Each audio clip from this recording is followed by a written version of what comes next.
Hello student, last video में हमने देखा था क्वेश्चन नंबर फर्स्ट, जिसमें हमने नया मेथड सीखा था एलिमिनेशन मेथड, एंड उसके साथ सब्स्टिट्यूशन मेथड की भी प्रैक्टिस की थी, क्योंकि दोनों मेथड से वो क्वेश्चन करना था।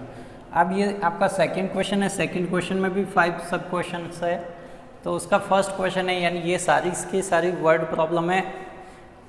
जैसे 3.3 एक्सरसाइज में भी थी, वैसे 3.4 में भी रहेगी। नेक्स्ट सारी वर्ड प्रॉब्लम है। वर्ड प्रॉब्लम से आपको क्या करना है, इक्वेशन क्रिएट करना है। इक्वेशन क्रिएट करके क्या करना है, सॉल्यूशन फाइंड करना है। ठीक है। और वर्ड प्रॉब्लम सारी की सारी सिमिलर आ रही, जैसे 3.3 में थी वैसे के वैसे 3.4 में भी है। अब यहाँ क्वेश्चन रीड करें, if we add 1 to the numerator and subtract 1 from the denominator. फिर पहले क्या करेंगे, let x upon y is a fraction.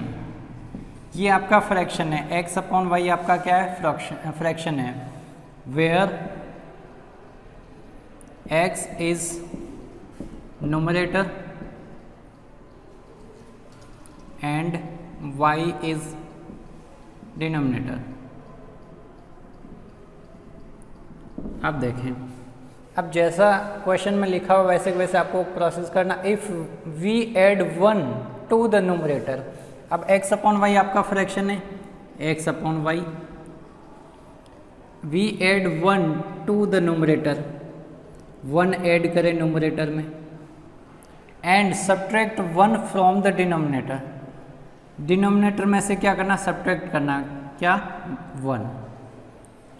The denominator, a fraction reduces to 1। ये फ्रैक्शन क्या होता है, रिड्यूस होके क्या हो जाता है, 1 हो जाता है, 1 से रिड्यूस हो जाता है।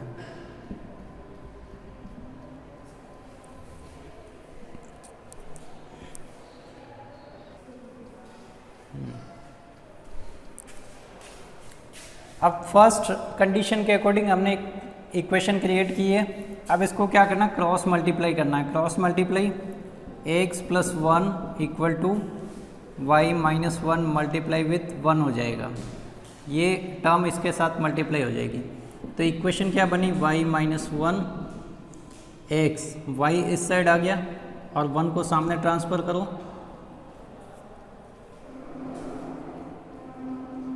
तो ये y सामने जाएगा तो माइनस 1 माइनस 2 हो जाएगा।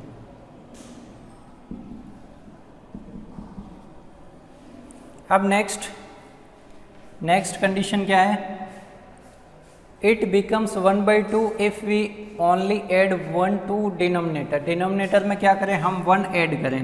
न्यूमरेटर में क्या ऐड करना है, ये नहीं गिवन है। ये कह रहा है कि ये 1 ऐड कर लें तो क्या हो जाएगा, 1 ऐड कर लें कहाँ पे, डिनोमिनेटर में, तो ये फ्रैक्शन आपका 1/2 बन जाएगा। It becomes 1/2। ठीक है।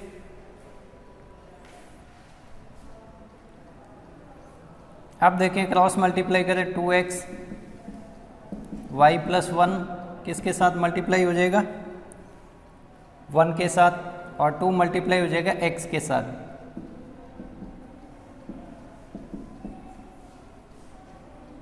तो ये आपकी इक्वेशन नंबर 2 बन गई। अब ये आपकी इक्वेशन नंबर फर्स्ट है, ये इक्वेशन नंबर हो गई 2। इसको भी इसके अकॉर्डिंग अरेंज कर ले। 2x,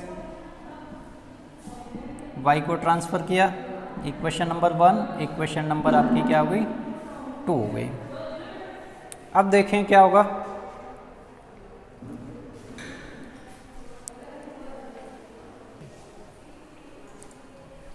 अब इक्वेशन 1 और इक्वेशन 2 को सॉल्व करेंगे। क्या करेंगे, एलिमिनेशन मेथड यूज़ करेंगे। एलिमिनेशन मेथड में क्या होता है, आपको कोफिशिएंट को इक्वल बनाना होता है। कोफिशिएंट को इक्वल बनाएं। ये इक्वेशन 1 में x का कोफिशिएंट क्या है, अभी आप देखोगे y का कोफिशिएंट इक्वल बना हुआ ही है। देखो, x minus y equal to minus 2, 2x minus y equal to 1। y का कोफिशिएंट देखिए, y का कोफिशिएंट -1, y का कोफिशिएंट -1। साइन सेम है तो क्या करेंगे, सब्ट्रैक्ट कर लेंगे। सब्ट्रैक्ट कर लिया, ये हो गया कैंसिल। x माइनस 2x कितना बचेगा, -1x, x माइनस 2x, तो -1x, -2 -1 -3, ये कैंसिल हो जाएगा। x की वैल्यू क्या आ जाएगी, 3। ये कैंसिल कैसे हुआ, यहाँ देखें। अब इसके मल्टीप्लिकेशन में क्या है, इसके मल्टीप्लिकेशन में -1 है, क्या है तो -1 देखो ये ऐसे कैंसिल होता है, तो x की वैल्यू क्या आई 3 ऐसे, ठीक है। तो आप डायरेक्ट ही कट कर सकते हो। तो x की वैल्यू क्या मिली आपको 3 मिली। अब y की वैल्यू फाइंड करनी है, y की वैल्यू फाइंड करनी तो x की वैल्यू पुट करेंगे कहाँ पे, इक्वेशन नंबर 1 या इक्वेशन नंबर 2 में। तो put value of x in equation, कौन सी इक्वेशन में इजी रहेगा तो 1 में रख दें। x की वैल्यू पुट करनी 3, x के प्लेस पे 3 माइनस वाई माइनस 2 ट्रांसफ़र कर दें दोनों को, ठीक है, रिप्लेस कर दें। -2 इस साइड आया +2, तो y की वैल्यू क्या आ गई, y की वैल्यू 5 आ गई, y इक्वल टू कितना आया 5। अब बताइए फ्रैक्शन क्या होगा, तो फ्रैक्शन में आपके न्यूमरेटर में कौन है x की वैल्यू क्या है 3 और डिनोमिनेटर में क्या y की वैल्यू क्या है 5। तो आपका फ्रैक्शन क्या है, जो फ्रैक्शन आपने एज्यूम किया x/y वो आपको क्या मिला 3/5, यानी 3/5 आपका फ्रैक्शन था उसके न्यूमरेटर में। अब ये जैसा कह रहा वैसे आपको वेरीफाई करना, देखो v एड 1, अब 3/5 आपका फ्रैक्शन है, इसमें 1 ऐड करें और 1 माइनस करें, क्या बन जाएगा ये देखो, ये 4 ये क्या हो जाएगा 4, क्या आया 1। तो ये कह रहा है इट बिकम्स 1 बना कि नहीं बना। अब सेकंड कंडीशन भी इस पे अप्लाई करें तो वो उसके अकॉर्डिंग हो जाएगा। सेकंड कंडीशन क्या कह रही है, डिनोमिनेटर में ओनली 1 ऐड करें, देखो ये 3/6 क्या हो जाएगा 1/2। तो ये 1/2 बना कि नहीं बना। तो ये था आपका फर्स्ट क्वेश्चन, हमने इसकी इक्वेशंस क्रिएट की और हमने कौन सा मेथड यूज़ किया, एलिमिनेशन मेथड यूज़ करके इसको सॉल्व किया। इसमें हमारा एक चीज़ आ गई कि दोनों के कोफिशिएंट क्या थे, दोनों के कोफिशिएंट यानी y के कोफिशिएंट सेम ही थे, तो हमने इसको क्या किया, मल्टीप्लाई करवाने की रिक्वायरमेंट ही नहीं पड़ी। हमने क्या कर दिया, डायरेक्ट इक्वेशन 1 माइनस इक्वेशन 2 कर दिया, इक्वेशन 1 में से इक्वेशन 2 को माइनस कर दिया, जिससे हमारे एलिमिनेट हो गया y और x की वैल्यू हमें मिली 3। और फिर x की वैल्यू 3 से हमने वैल्यू कौन सी फाइंड कर ली, y की। अब क्वेश्चन है second, 5 years ago Noori was thrice as old as Sonu. क्या मीनिंग होता है थ्राइस का, ये वर्ड आया थ्राइस और एक वर्ड आया ट्वाइस, क्या मीनिंग होता है, तो थ्राइस का मीन्स होता है 3 टाइम्स, क्या होता है 3 टाइम्स। अब यहाँ पे पहले क्वेश्चन आता था उसमें 10 टाइम्स 5 टाइम्स लिखा आता था, इसमें ये वर्ड ले लिया थ्राइस, थ्राइस का मीनिंग होता है 3 टाइम्स, ट्वाइस का मीन्स होता है 2 टाइम्स, ठीक है। तो ये मीनिंग आपको पता होना चाहिए, नहीं तो आप क्वेश्चन को कर ही नहीं पाओगे। अब फर्स्ट लाइन के अकॉर्डिंग क्या है, तो 5 पहले क्या करें, let present age of Noori is x and present age of, और कौन है सोनू, एज y। सोनू की प्रेजेंट एज y है और नूरी की प्रेजेंट एज हमने क्या लेट की है x। अब 5 ईयर अगो की कंडीशन बनाते, तो 5 ईयर अगो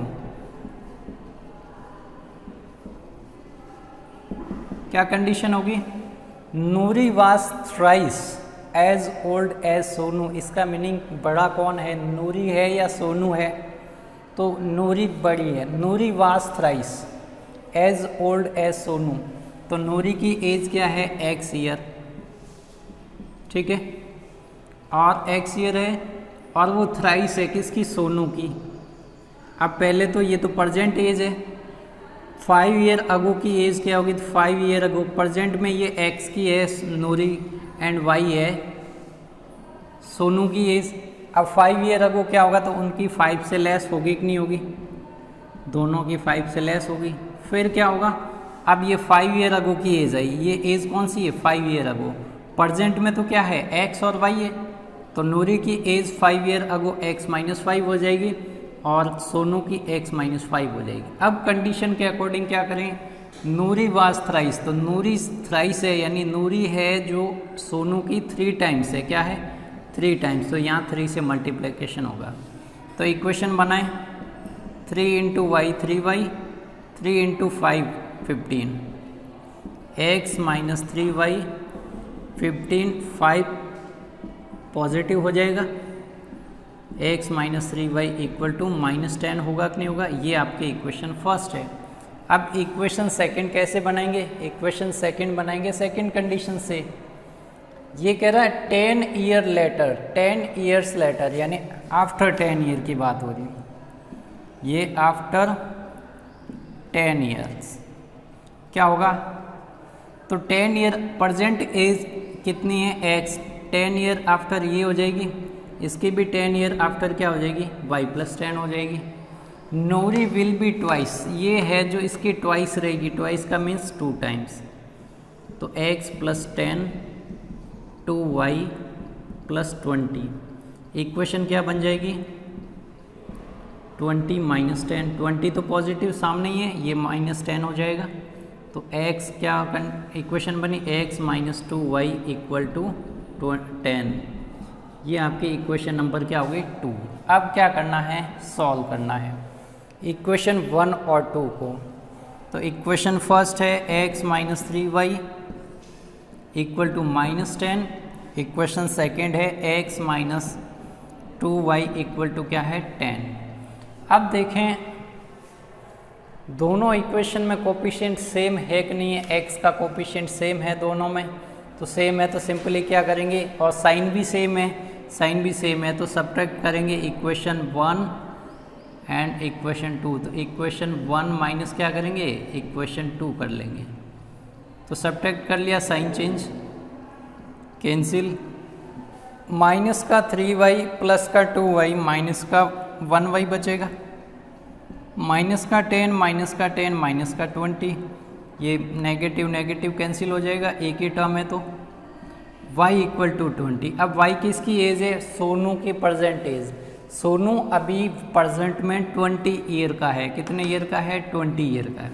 अब नूरी की एज फाइंड करें तो ये y की वैल्यू पुट कहाँ करेंगे, इक्वेशन 1 या 2 में, तो put value of y in equation first में पुट कर लें y की वैल्यू, y की वैल्यू क्या है 20, ये माइनस का 60 हो जाएगा, -60 सामने जाएगा, पॉजिटिव 60, 60 - 10 क्या हो जाएगा 50, तो ये y क्या है, x क्या है, age of present age of Noori, तो प्रेजेंट एज ऑफ नूरी क्या है x की वैल्यू क्या है 50, ठीक है। तो क्या लिखोगे line, so this present age of Noori equal to कितनी है 50 ईयर्स, एंड सोनू की क्या है, सोनू की है 20 ईयर्स, कितनी है 20 ईयर्स। तो ये लाइन आपको लास्ट में ऐड कर लेनी, ये आपका रिजल्ट, यानी आप क्वेश्चन में जो पूछा था दोनों की एज ही पूछी थी, how old are Noori and Sonu, दोनों की क्या एज है यही पूछा था। अब वापस चेक करें अपना आंसर राइट है या रॉन्ग है, तो ये कह रहा है 5 ईयर अगो नूरी, अभी प्रेजेंट में कितनी है 50, 5 ईयर अगो ये 45 की हो जाएगी, तो ये नूरी की होगी, और इसकी 5 ईयर अगो प्रेजेंट में क्या है 20 है, 5 ईयर अगो ये 5 से लेस हो जाएगी यानी 15, ये कौन है सोनू, ठीक है। अब ये इसका थ्राइस है कि नहीं है, तो 15 का थ्राइस एंड 3 टाइम्स करो 45 आ रहा है कि नहीं आ रहा है, 45 ही तो आ रहा है, तो ये कंडीशन के अकॉर्डिंग ये आपके आंसर क्या है बिल्कुल राइट है। तो ये आपका था सेकंड क्वेश्चन, यानी सेकंड का सेकंड वर्ड प्रॉब्लम, ठीक है। Next third of second question, the sum of 2 digits of 2 digit number is 9। तो पहले क्या करें, let a 2 digit number, 2 digit number XY, ये 2 डिजिट का फ्रैक्शन कैसे लेट किया था x/y। अब इसमें एक चीज़ आपको ध्यान रखनी, इसमें आपके प्लेस वैल्यू के अकॉर्डिंग इसको कैसे लिखेंगे XY को, प्लेस वैल्यू के अकॉर्डिंग 25 को प्लेस वैल्यू के अकॉर्डिंग कैसे लिखते हैं, 5 की प्लेस वैल्यू क्या है 1, इसकी क्या है प्लेस वैल्यू 10, तो आप इसको 2 × 10 और 5 × 1 लिखते कि नहीं लिखते, इसको सॉल्व करो 25 आया कि नहीं आया। तो इसको भी जब पूछे आपको इस कंडीशन में तो आपको प्लेस वैल्यू के अकॉर्डिंग इसको लिखना है, ठीक है। तो अभी आपका एक्स वाई आपका फ्रैक्शन है जिसमें यूनिट डिजिट क्या है वाई है एंड टेंस डिजिट क्या है एक्स। अब फर्स्ट के अकॉर्डिंग क्या है सम ऑफ 2 डिजिट, तो इन 2 डिजिट का सम क्या है 9 है, तो sum of 2 digit equal to 9, तो ये आपकी फर्स्ट इक्वेशन हो गई। अब सेकेंड इक्वेशन देखें, 9 टाइम्स दिस नंबर, ये कह रहा है 9 टाइम्स दिस नंबर का मीन्स इस नंबर का, 9 times of this number is twice the number obtained by reversing the order of the digit. इसका मीनिंग क्या हुआ कि इसका मीनिंग ये हुआ कि इसके डिजिट को रिवर्स कर लें, x के प्लेस पे y को भेज दें, y के प्लेस पे x को भेज दें, यानी इसका 9 टाइम्स इसके रिवर्स करने के क्या है 2 टाइम्स के इक्वल है। इसका मीनिंग यही है। इतनी बड़ी लाइंस लेके उसको हम शॉर्ट में ऐसे लिख सकते हैं, 9 times of this number, 9 times of this number is twice का means 2 times of the number obtained by reversing, reverse करने के बाद ये रिवर्स कर दिया तो उसके क्या है इक्वल है। तो इस कंडीशन को कैसे लिखेंगे, प्लेस वैल्यू, मैंने कहा प्लेस वैल्यू के अकॉर्डिंग लिखें। 9 x की प्लेस वैल्यू क्या है 10, तो ये 10 से मल्टीप्लाई हो जाएगा, 10 मल्टीप्लाई x। y की प्लेस वैल्यू क्या है 1, तो 1 इंटू वाई। ठीक है, अब देखें यहाँ पे 2 टाइम्स y की प्लेस वैल्यू क्या है 10, तो 10y क्या है 10y, और x की प्लेस वैल्यू क्या है 1। यहाँ पे मैं लिख देता हूँ 10 into x 1 into y according to place value. ठीक है, प्लेस वैल्यू के अकॉर्डिंग हमने इसको 10x प्लस 1y लिखा है, 10x प्लस 1y यानी y। अब इसको सॉल्व करें, 9 multiply 10 90x, 9 into y 9y, 2 into 10y 20y, 2 into x 2x। अब 90x minus 2x plus 9y minus 20y equal में क्या बचा 0, दोनों वैल्यूज़ इधर आ गई। 90x minus 2x 88x, 9y minus 20y, 9y minus 20y क्या बचेगा 9 पॉजिटिव 20 नेगेटिव, तो नेगेटिव का 11y इक्वल टू क्या होगा 0। ये आपकी क्या है इक्वेशन नंबर सेकंड है। अब इक्वेशन नंबर फर्स्ट और सेकंड में देखें तो कोफिशिएंट सेम है क्या, x का कोफिशिएंट 1 है, x का कोफिशिएंट 88 है, y का कोफिशिएंट 1 है, y का कोफिशिएंट -11 है। तो अब सेम बनाना है तो क्या इसको 88 से मल्टीप्लाई करें, 88 से मल्टीप्लाई करेंगे तो ये बड़ा नंबर आएगा, तो इसको 11 से कर लें, y के कोफिशिएंट को सेम कर लें और y को क्या कर लें एलिमिनेट कर दें। तो क्या करेंगे, इक्वेशन 1 को मैं 11 से मल्टीप्लाई करवाऊँगा, इसको 1 से करवाऊँगा, तो 11 into x 11x, 11 into y 11y, 11 into 9 99। ठीक है, लाइन लिख देना, equation first multiply with 11 and equation second multiply by 1।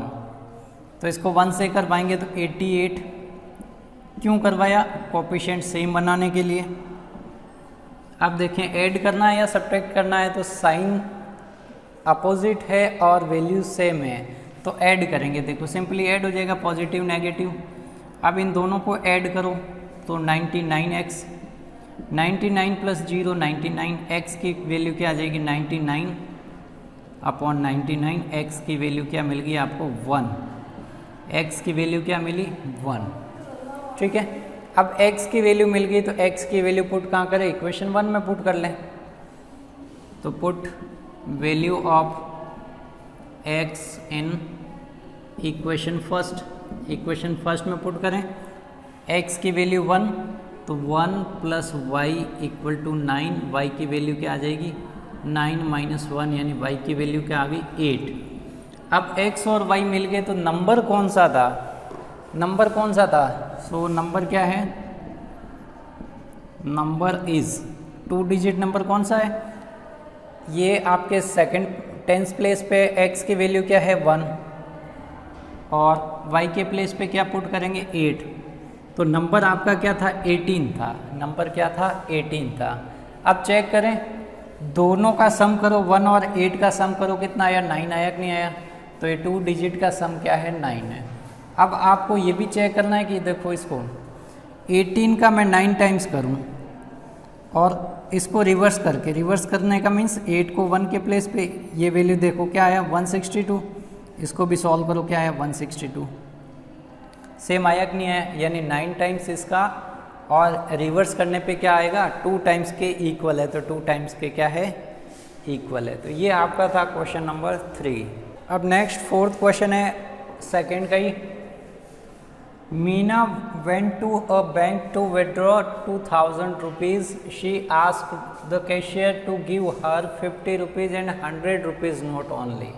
Meena got 25 notes in all. Find how many notes of rupees 50 and rupees 100 she received. अब आप इस problem को कैसे solve करेंगे। मीना ने 2000 रुपीज़ विड्रॉ किए, कितने रुपीज़ विड्रॉ किए 2000, और नोट उसने कौन से लिए 50 रुपीज़ के लिए एंड 100 रुपीज़ के लिए। सारे नोट्स है जो 50 के हैं, कुछ आपके 100 के हैं, और कैशियर ने उसको 25 नोट दिए। कितने नोट दिए 25 नोट। अब आपको बताना है कि उसको कितने नोट्स मिले। तो अब आप ऐसा तो नहीं है कि मीना इधर है तो आप पूछ के बता दो कि भाई उसको कितने नोट्स मिले वो काउंट कर लो, ऐसा नहीं है। तो इस प्रॉब्लम को देख के आपको सॉल्व करना है। और लीनियर इक्वेशन की ये प्रॉब्लम है, in आपको लीनियर इक्वेशंस क्रिएट करनी है 2। तो पहले क्या करेंगे, let number of notes of ₹50 are x and ₹100 are y। यानी उसको यानी 50 रुपीज़ के x नोट लिए एंड 100 रुपीज़ के y नोट लिए। ये आपका क्वेश्चन है। अब आपने इसको लेट किया है कि यानी x आपका जो भी आंसर आएगा वो 50 रुपये के नोट है एंड 50 रुपीज़ के नोट है, और 100 रुपीज़ के नोट्स कितने हैं जो y आंसर आएगा। तो अब x और y का सम, x और y उसको नोट यही तो मिले x और y, तो सम ऑफ या number of x plus y equal to क्या लिखें, x और y का सम कितना होगा 25। कैसे हुआ, ये 50 रुपीज़ के नोट है और ये number of notes of 100 rupees, दोनों का सम कितना 25, उसको 25 नोट्स मिले। अब सेकंड इक्वेशन कहाँ से लेके आएंगे, तो सेकंड इक्वेशन यहाँ से मिलेगी। देखो कैसे मिलेगी, अब 50 रुपीज़ के कितने नोट है x है, तो उसको x से मल्टीप्लाई करवाएं, और 100 रुपीज़ के कितने नोट है y, तो दोनों को सम करेंगे तो टोटल कितने रुपए बनेंगे 2000 ही तो बनेंगे। ये लो 2000 रुपीज़, तो 50x plus 100y equal to कितना हुआ 2000। ये आपके इक्वेशन नंबर 2 है। अब क्या करेंगे, अब x यहाँ पे क्या है 50x है, क्या है 50x। अब कोपिशेंट बनाए सेम, इसका कोपिशेंट 1, इसका 50, इसका 1, इसका 100, किससे मल्टीप्लाई कर दें, इक्वेशन 1 को 50 से कर दें और इसको 1 से कर दें। तो equation 1 multiply by 50 and equation second multiply by 1 करें multiply, 50 into x 50x, 50 into y 50y, 50 into 20, इन दोनों का मल्टीप्लिकेशन करें तो 50 इंटू 25, 0 5 5 जा 25, 0 5 2 जा 10, क्या आया, तो 1250। ये आपके इक्वेशन नंबर 3, और ये इसको 1 से करवाएंगे तो ये सेम ही तो आएगा।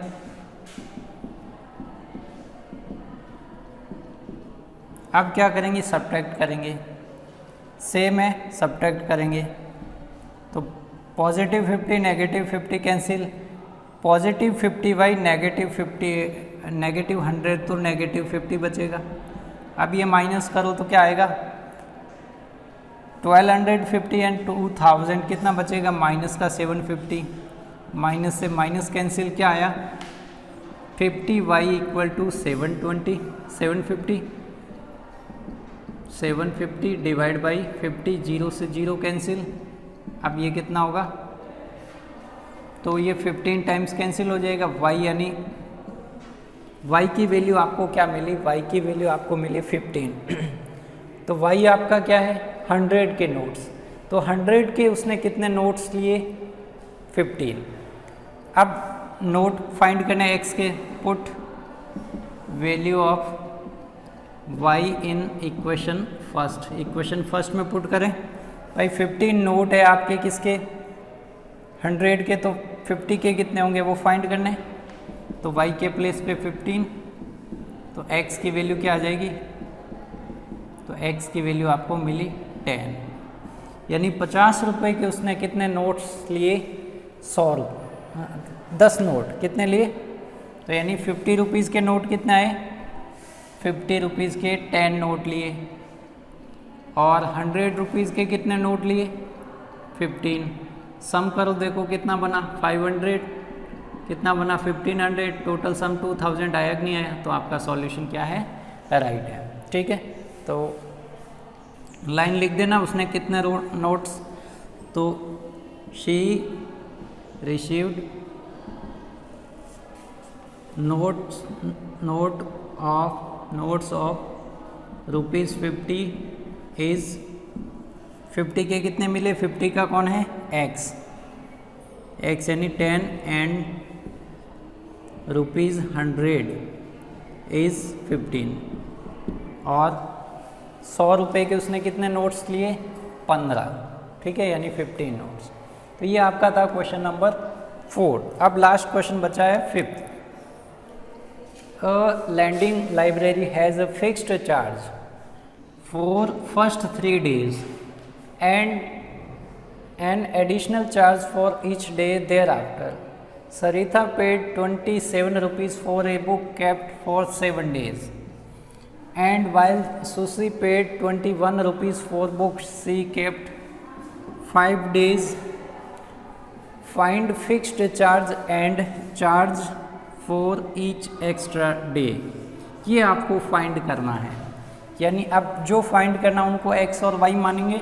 लेट फिक्स्ड चार्ज क्या है, फिक्स्ड चार्ज कितना है, फिक्स्ड चार्ज इज ₹x है, फिक्स्ड चार्ज x रुपीज़ है, एंड क्या है the charge for each extra day, उसका क्या है इज ₹y है, क्या है उसके लिए ₹y है। ठीक है, अब हमने क्या लेट किया है कि 3 days का तो चार्ज फिक्स्ड चार्ज वही है जो 3 days का है, यानी मैं आज एक बुक ये रेंट पे लेके जाऊँ, उसको मैं 3 दिन में रिटर्न करूँ तो उसका फिक्स चार्ज होता है। ठीक है, तीसरे दिन से ज़्यादा मैंने जितना भी एक्स्ट्रा लिया उसका एक अलग से चार्ज है, वो क्या है y रुपीज़ है। ठीक है, मान लो मैंने कोई बुक परचेज़ की, अभी मुझे कोई नॉलेज नहीं है, तो वो मान लो 3 दिन का यानी 3 days का उसने कोई कॉस्ट बना दिया कि भाई 3 दिन अगर आप बुक वापस लेके आ जाते हो 3 दिन में, भले ही 2 दिन में लेके आओ लेकिन 3 दिन का चार्ज है, तो आपको 3 दिन में आपको वापस देनी है, तो उसका 10 रुपीज़ है। फिर मान लो मैं 4th डे चला गया और उसने एक चार्ज रखा कि फिर नेक्स्ट पर डे का 5 हो गया, तो मुझे 4 डे आफ्टर कितना पेड करना पड़ेगा 15 रुपीज़। अगर मैंने 5 डे कर दिया तो मेरे को 20 देना पड़ेगा, क्योंकि फिर मेरे साथ ऐड होता जाएगा, क्योंकि 3 days का तो 10 है, फिर जितने भी डेज होंगे उसका मल्टीप्लाई होगा कि नहीं होगा। 2 डे एक्स्ट्रा लिया यानी 5 डे लिया तो 2 आपके क्या हो गया एक्स्ट्रा ऐसे। तो अब देखें, अब सरिता के केस में देखें उसने 27 रुपीज़ दिए, कितने रुपीज़ दिए 27, और उसने बुक कितने दिन तक रखी 7 days तक। अब 7 days में देखो 7 days में अगर वो 3 days में रिटर्न करती तो उसका तो फिक्स चार्ज है। अब उसने एक्स्ट्रा कितने डेज तक रखा, तो एक्स्ट्रा कितने डेज हो गए 4 days उसके एक्स्ट्रा हो गए। 7 days में रिटर्न की, 3 days में उसको करनी थी, उसके लिए x रुपीज़ क्या है पेमेंट है, बट उसने 4 days और एक्स्ट्रा कर दी तो एक्स्ट्रा पर डे का कॉस्ट बढ़ता जाएगा, वो क्या है y है। तो अब देखें, अब उसने 7 days का कॉस्ट क्या हुआ 7 days में, यानी सरिता के केस में क्या हुआ, तो 3 days में देती तो उसको x ही पे करना होता, बट उसने 4 दिन एक्स्ट्रा लिए, कितने दिन 4 दिन, यानी 4 days एक्स्ट्रा, पर डे का चार्ज कितना y रुपीज़, टोटल उसको कितना पे करना पड़ा, यही तो टोटल होगा 3 days का प्लस 4 डे एक्स्ट्रा का। 4 डे एक्स्ट्रा का कैसे 4 मल्टीप्लाई पर डे का, तो रुपीज़ कितना हो गया 27। ये आपकी फर्स्ट इक्वेशन बन गई। आप ऐसे कैसे आप वीडियो पॉज करके सेकंड इक्वेशन बनाएं, कैसे बनाएंगे देखिए। Sushi paid 21 rupees for the book she capped 5 days. 5 days का मीन्स उसने कितने डेज एक्स्ट्रा रखी, 2 डेज एक्स्ट्रा रखी। तो एक्स चार्ज तो क्या है, ये 5 डेज चार्ज के अकॉर्डिंग इक्वेशन बना रहा हूँ। तो x यानी 3 डेज का चार्ज है, एक्स्ट्रा कितने डेज हो गए 2 डेज, पर डे का कितना y रुपीज़, टोटल रुपीज़ कितने 21 पे किए। तो ये आपकी इक्वेशन नंबर सेकंड हुई कि नहीं हुई। ये 3 डेज का चार्ज, 2 डे एक्स्ट्रा और पर डे का ये, तो ये टोटल कॉस्ट क्या बनी 21। अब क्या करेंगे, कैसे फाइंड करेंगे। तो इक्वेशन 1 और 2 देखें, क्या कोफिशिएंट सेम है। तो आप देखोगे x के कोफिशिएंट तो सेम है, तो सेम बनाने की क्या कोई रिक्वायरमेंट है, तो सेम बनाने की कोई रिक्वायरमेंट नहीं है। तो हम क्या करेंगे, इक्वेशन 1 माइनस इक्वेशन 2 कर लेंगे। तो इक्वेशन 1 माइनस इक्वेशन 2 कर लें। तो ये माइनस करें, minus minus minus, sign change हो गया, ये कैंसिल हो गया, कितना हुआ 4y माइनस 2y बचेगा। आपको नया कर लेना, नई इक्वेशन बना के माइनस 27 माइनस 21 क्या रिमेनिंग 6। y इक्वल टू कितना आया 6/2। y की वैल्यू क्या आई 3। ये 3 क्या आया पर डे का चार्ज, एक्स्ट्रा जो आपने पर डे का चार्ज कितना आया, एक्स्ट्रा चार्ज कितना आया 3 रुपीज़ आया। अब आपको फाइंड करना है 3 डेज का चार्ज, यानी 3 डेज कोई बुक रखता है उसका चार्ज क्या है। तो यानी फिक्स्ड चार्ज आपको फाइंड करना है। फिक्स्ड चार्ज किसके लिए, 3 डेज के लिए, फर्स्ट 3 डेज के लिए। तो अब put value of x in equation first या 2 में, तो आपकी चॉइस है, फर्स्ट में पुट कर लें। x की वैल्यू क्या है फाइंड करनी है, y की वैल्यू क्या है 3, 27, ये कितना हुआ 12, 27 माइनस 12, x की वैल्यू क्या आई 27 माइनस 12 कितना होगा 15 रुपीज़। यानी 15 रुपीज़ चार्ज क्या है, फर्स्ट 3 डेज का चार्ज है। फर्स्ट 3 डेज का चार्ज क्या है 15 रुपीज़ है, और पर डे का कितना है 3 रुपीज़। तो मान लो किसी ने बुक 7 डेज़ के लिए लेके गया, तो उसको चार्ज कितना देना पड़ेगा, 4 डेज़ उसके एक्स्ट्रा हो गए, 4 डेज़ एक्स्ट्रा हुए मीन्स पर डे का 3 रुपीज़, तो 4 × 3 हो गया 12, और स्टार्टिंग के फर्स्ट 3 डेज़ का कितना है 15 प्लस 12 कितना हो जाएगा 27। अगर आपको क्वेश्चन पूछे, इसमें और क्वेश्चन ऐड भी किया जा सकता है कि अगर मान लो कोई पर्सन 10 डेज़ के लिए बुक लेके जाता तो उसको कितना चार्ज करना पड़ेगा। तो 10 डेज़ वाले को कितना पे करना पड़ेगा, 10 डेज़ में क्या होगा 3 डेज़ तो उसके हो गए, फिक्स्ड चार्ज लगेगा, उसके बाद 7 डेज़ का क्या लगेगा, वो एक्स्ट्रा चार्ज लगेगा। 3 डेज़ का कितना है 15, 7 डेज यानी पर डे का कितना है 3 रुपीज़, कितना हुआ देखो 7 3 जा 21, 21 प्लस 15 तो 36 रुपीज़ पे करना पड़ेगा। कितना पे करना पड़ेगा 36। तो ये ऐसा भी क्वेश्चन आगे एक्सटेंड करके दे सकते हैं कि भाई रवि ने 10 डेज़ के लिए बुक पर उसने रेंट पे लिए, तो उसको कितना पे करना पड़ेगा, ऐसा भी क्वेश्चन आ सकता है। ये क्वेश्चन ना दे के क्या दे दे कि रवि ने 10 डेज़ के लिए बुक रेंट पे ली, तो उसको कितना पे करना पड़ेगा। ठीक है, तो ये हमारी थी एक्सरसाइज 3.4, जिसमें हमने कौन सा एलिमिनेशन मेथड पढ़ा था, और फर्स्ट क्वेश्चन में हमने एलिमिनेशन के साथ सब्स्टिट्यूशन भी पढ़ा था, यानी उसके भी प्रैक्टिस करनी। तो आपको होमवर्क कैसे करना होता है पहले भी बताया हुआ है। आप क्या करें, वीडियो को अच्छे से देखें, फिर पॉज करके मोबाइल बंद करके फिर लिखना स्टार्ट करें। ठीक है, बिना देखे लिखने की कोशिश करें। ये रूटीन में आने में कम से कम 10-15 दिन लगेंगे, लेकिन फिर आप देखो जिस एनर्जी के साथ देखेंगे, यानी जिस एक ही ध्यान से देखेंगे, वो उसमें इंक्रीमेंट होगा। ठीक है, क्योंकि फिर आपकी हैबिट हो जाएगी बिना देखे लिखने की। तो आप वीडियो जब भी देखेंगे तो उसको बहुत अच्छे से देखेंगे, बहुत ध्यान से देखेंगे।